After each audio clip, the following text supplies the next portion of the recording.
I want to drink bleach, suffocate in the chemical pool, be consumed in sorrow, overdose on the numbness, eliminate all feeling, pacify the senses, disconnect my bonds, remove thought, remove me, become nothing, and live in the bleached out dark.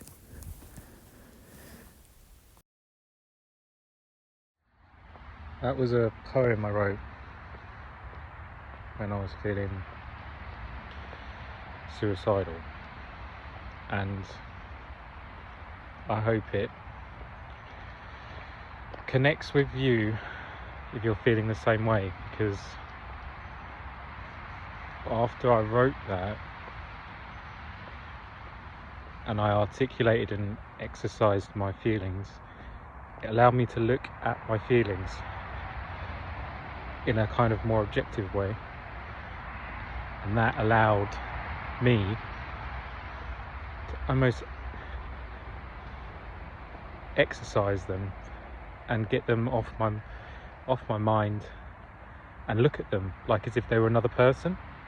And you know how it's so easy to judge others but not yourself? Well, that's exactly it. You're so focused on the shit that you're feeling that it's not real, it's not actually there. Your thoughts are like a circle, and it's like a boulder rolling down a hill that collects more rocks as it goes, or a comet that gets bigger because it hits more and it pulls more into the gravitational field, and it gets bigger and bigger. And of course, if you look in space, what is going around everything? The sun. That's because it's the biggest thing and it's got the biggest gravitational pull. But when it was small, it had nothing, no gravitational pull at all. And that is what's your depression. Your feeling of numbness, and you're so conscious of that, you disconnect yourself, you feel numb, you don't open your heart to these feelings, you are isolating yourself mentally, maybe not physically, because one of my episodes of depression was I was surrounded by people. I was living with 5 people on a regular basis. I was at constant parties, and yet I felt like no one else was there. There are stories of people feeling lonely in like New York or the biggest populated cities in the world, and that is simply because the internal world in your mind is separate from the external world. But that's not true. Your thoughts influence the way you look at the world, and the world influences the way you think.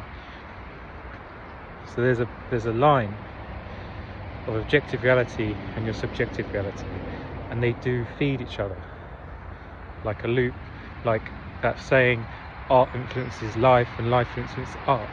Now we just change the word art to your mind and your feelings, and your feelings are controlled by your mind. Now I'm not going to tell you, ignore your feelings. If you're feeling depressed, there's a reason, and you want to kill yourself, there's a reason, and you are making the first step to changing your life. When I need to tell you a story. When I knew a guy 10 years ago, he had a job, but he had no friends, he'd isolated himself from his family, and he was living off a loaf of bread a week because he just spent all his money, and he was desperate. He went to get any job, and even though he was with friends, he didn't really care about them. And even though he spoke to these friends and told them how he felt, they didn't know what to do, and he was too ashamed to go back to his family. and he got a job, and it was 12-hour shifts, 6 days a week on his feet, and he only got 20 minutes of break in those 12-hour shifts, and he had to get the bus to the place, and it'd take about an hour. So really, when he had to start at 11, I think, really he started at 10, and he would finish at 12, and he'd have to rush and get the last bus home. He didn't even live at home. He lived in the back of a garden down in the summer house with his friend, who his friend slowly just lived up at the house. And this wasn't like a big manor house, this was like, it was just some bungalow at the top of a hill, and it just so happened to have one of those good gardens. This was before, like, they bought the house, his family had bought the house before house prices were so high. They could afford a place that big at a very reasonable price. But anyway, so he was living down there. He thought, oh, I'm going to be Mr. Independent, I'm going to be so much better than everyone else. And the truth was, he was a fucking loser. He thought he was going to be some sort of big director, and I remember thinking, what is he doing? He's just going to lose everything again. Anyway, so he got this job, and it made him pull away from the people who were making him feel shit. And the only reason he'd spend more time at work than he would with his friends, and that time away allowed him to realise how shit his life was. But then the problem was, because he was working so many long hours, he felt trapped. And when he'd go to work, the bosses weren't very good.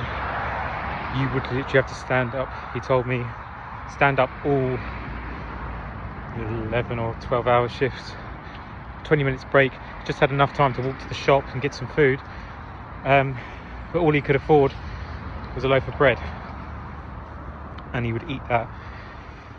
He'd get so hungry he wouldn't eat any of the food in the kitchen because he was a waiter, and he'd sometimes try and get some chips and eat them, and he was just wired, and he was so stressed, like, because he thought, I need to be on my fucking A game, otherwise I'm going to lose my job. And this was a kind of environment, imagine a bit like Gordon Ramsay, where there's shouting in the kitchen. The owner, she'd started off this place, so she was very like, you have to do everything I say literally perfectly, and like, as soon as if you're on break, if I call your name, you come in. And I remember, like, it was a very toxic environment for him. Anyway, he couldn't deal with it, but he focused, and it distracted him from his feelings. But the truth was, his feelings were already still there, and it was only, this went on for a year, until finally one day he got a day off. And every day off he had, sorry, let's go backwards, every day off he had,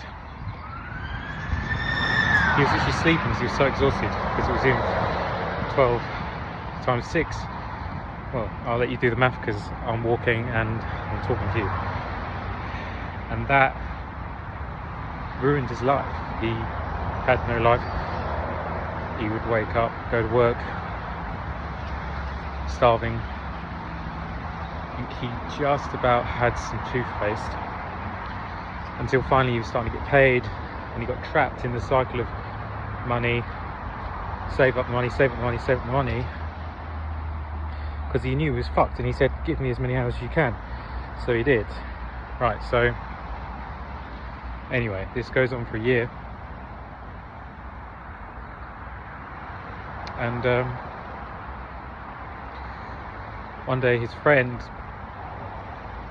brings another friend over, and enjoyed recreational drugs, and so did he, and they took some acid.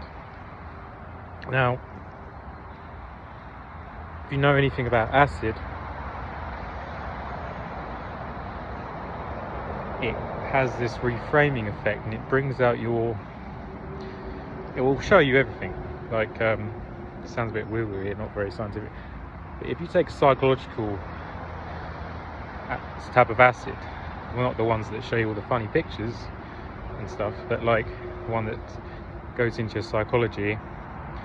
It's a bit like drinking. If you're a happy drunk, it's probably because you're a happy person. If you become angry and horrible, it's probably because you're not happy about something in your life. And acid is exactly the same, but it traps you in it for like 12 hours. So he had work the next day, and he'd taken this tab of acid with his friends. And he was meant to sleep, and he just laid there all night. 12 hours. Eventually went to bed about 12 because he said to them, "No, I've got to go to work in the morning, so I'm going to need to get some sleep." He sat there. Got to 1 o'clock in the morning. He was still there, still awake. Got to 3. It still was awake. And he had this overwhelming sense of dread, of pain, and I don't want to fucking do this. I don't want to go to work. I don't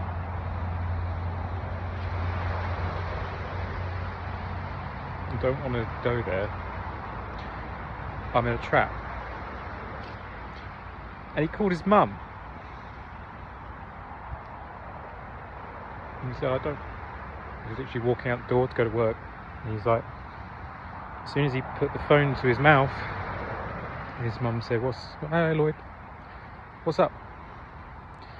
Well, I've spoiled it now. That person was me. And I broke down crying. And she said, "What's the matter? What's the matter?" And I said, "I don't know, just don't want to go in." And I was crying.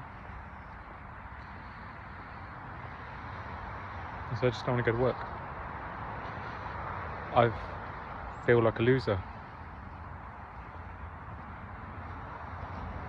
But I couldn't really fully articulate how I was feeling. And that's the problem with depression. It's not rational, and it blocks the frontal lobe, which is the logical brain. At least I think I'm correct in that. But it does block wherever part of the logical side of us is in our brain. So it's almost like being in love, but the opposite. And as you know, being in love is like having blinders on. And depression is exactly the same. So I know what you're feeling like. And then this isn't the only time I felt depressed. I literally got myself out of it. I tried to take medication. Medication made me feel like a fucking zombie, so I stopped taking it. I literally took one, went to work, and it was like zoom, like this. Everything felt really far away, and it felt like I was so set for everything else. And I remember my eyes started to roll, and the effect took in when my boss was talking to me, and she was like, "Are you drunk?" And I was like, "No, sorry, I just took some antidepressants." And she looked at me like, and that was because the drugs made me so lucid. I didn't think about what I said, and I wouldn't have said that because I was also very conscious of telling anyone. I was very ashamed about it, and it's taken a long time for me to be open about my depression. And some people I haven't even told this to, like close friends and family, and I'll be honest, I don't know if this is going to help you. I don't know. I'm not trying to persuade you, like I'm just trying to make you feel less alone. Because think about it this way, and I know you'll be like, "Oh, logic," because your depression is stopping you from listening. You'll hear people try and justify and rationalize why you feel depressed, and your brain is so wrapped up in the depression, numbness, the isolation, It's like it's protecting itself with these layers and layers of depression. Depression has layers. It's like a little Shrek reference there. It's like that. It's protected itself because it's all it knows, and you've been going this way for so long, you don't know how to get out.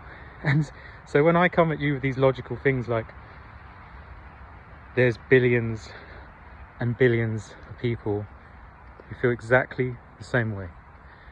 They want to die. I wanted to die. I wanted to die twice. And the second time, I literally had the knife to my neck.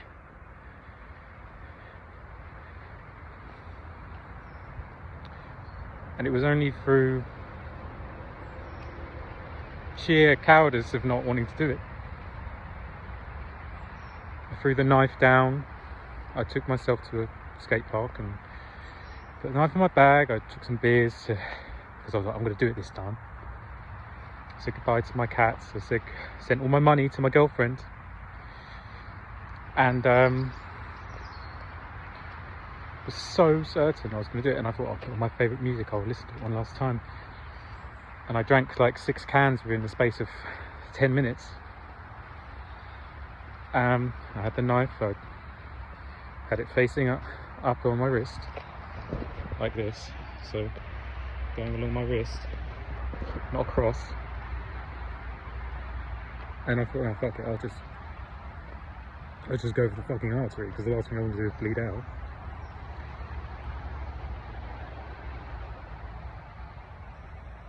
And then something happened. It was too much of a pussy, I guess, to go through with it. Which is one of the only times being a coward has actually helped me in my life.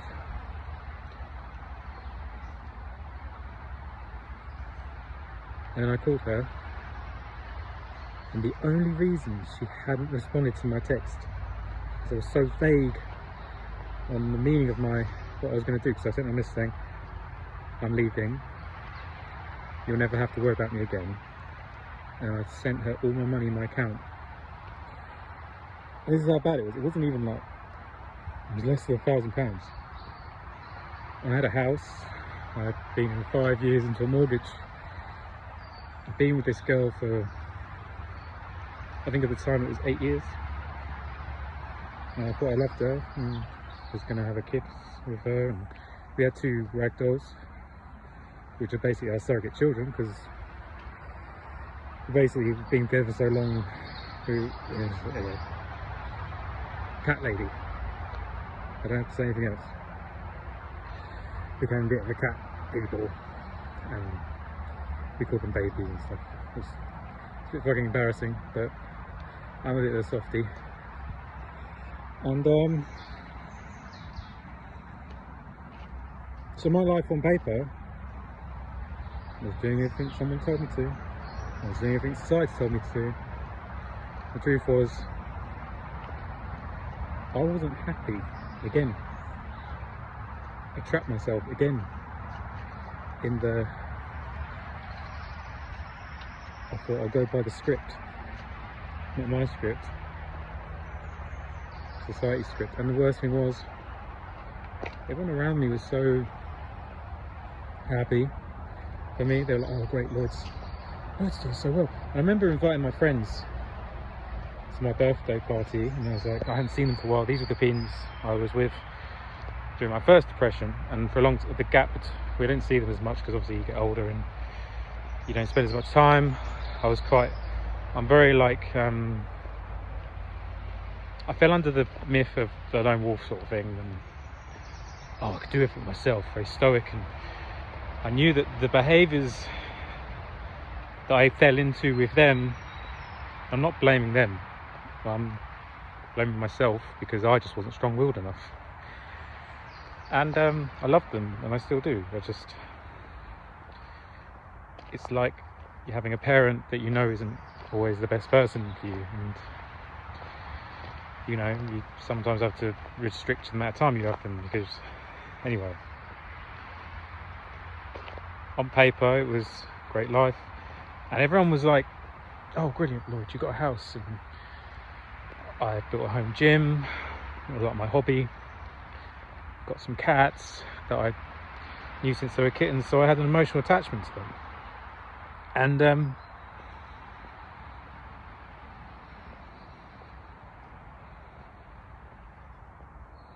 I just fell for the same trap again.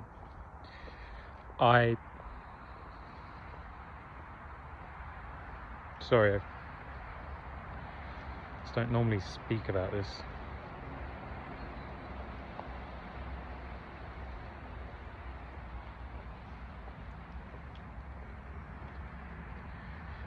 You're not going to rationalize it. The only way to beat irrationality is with irrationality. Love beats science. Like, people always saying the statistics show this, the statistics show 99% of people fail, 99% of people aren't good, and 1% are great, and you feel like a failure. But you don't think about the numbers, you just hear you're not the winner. The truth is, if you're just surviving and you just focus on getting through the goddamn day, you'll win. You're winning. It doesn't matter what people think. It doesn't matter what you decide. Sorry, that's just fucking stupid what I just said. It doesn't matter what they decide. It's what you do. What you decide is a victory. And when I first got into the first depression I told you about, the only thing I focused on was getting out of bed. Get out of bed, Lloyd. Get out of bed. I used to lay there, because if you're in a really bad depression, your energy is just wasted on your brain, going round and round and round, feeling shit.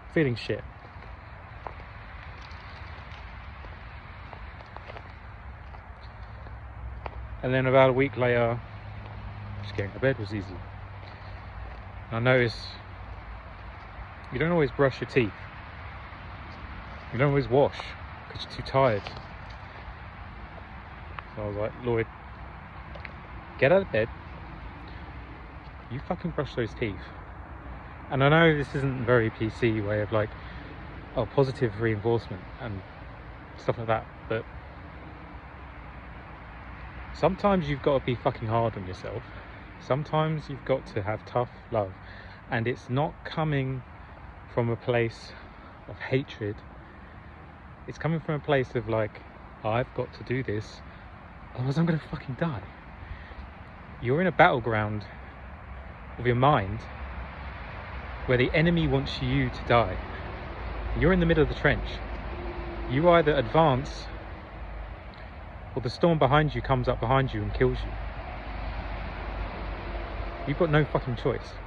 And sometimes, when your mind is going absolutely mad, with all the ways your life is shit, and how I can't escape, it's like a black hole,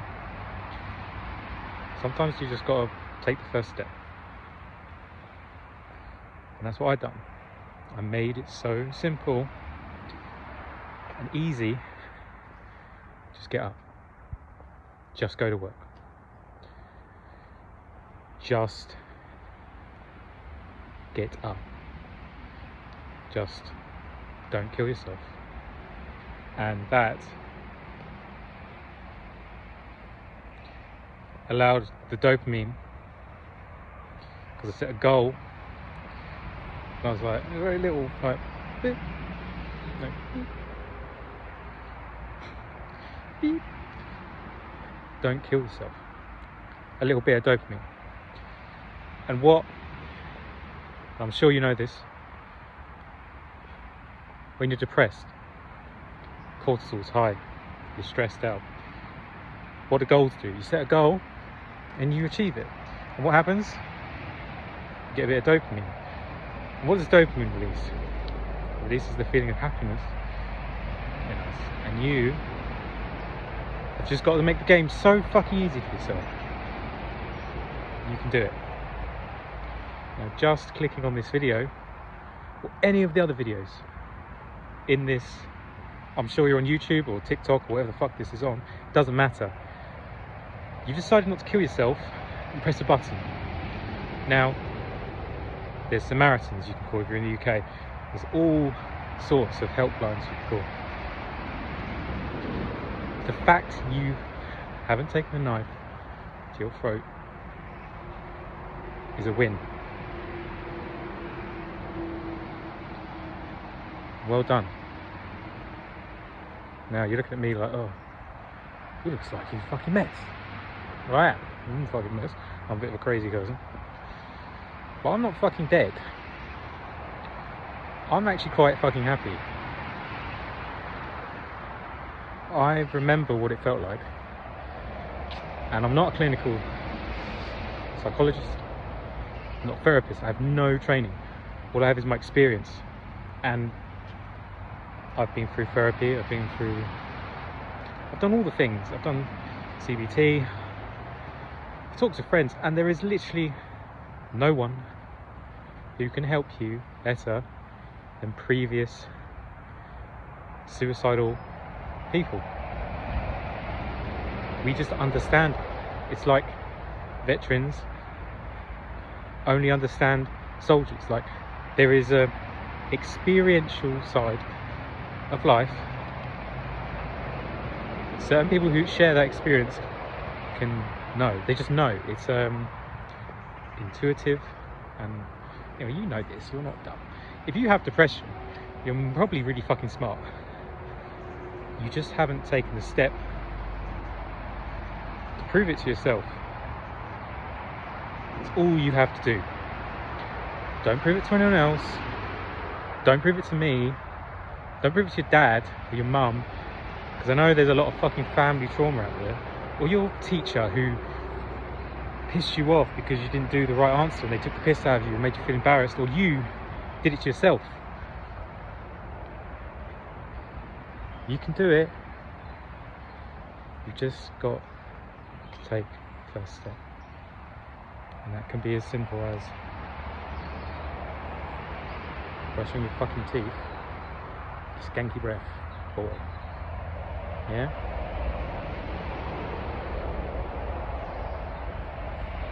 You can do it.